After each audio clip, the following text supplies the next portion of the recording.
xibaar yu wér te wóor ca tàng ba abonnez-vous pour ngeen di mën di jot suñuy vidéo.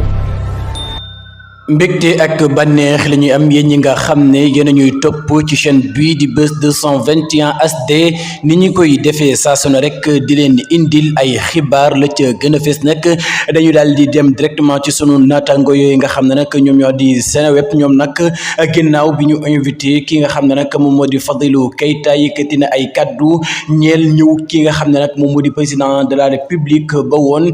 di Macky Sall pour def li nga xam ne nag moom moo di campagne ci élection législative yi nga xam ne nag moom la ñu daal di dëtmal moom nag Fadilou Keita nekk itam ex détenu politique moom nag daal dina yëkkati ay kàddu di wax na nag ki nga xam ne moom moo di Macky Sall ñëwaatam fii nga xam ne nag moom moo di ci réewum Sénégal loolee nag ak yebaate la waaye itam ak réewane la teg ci itam saaga li nga xam ne nag moom moo di askanu Sénégal kii di Macky Sall daal warut a ñëw fii nga xam ne nag moom moo di ci Sénégal ndax moom doomu aadama yi nga xam ne nag rey na leen ba boppi teg ci itam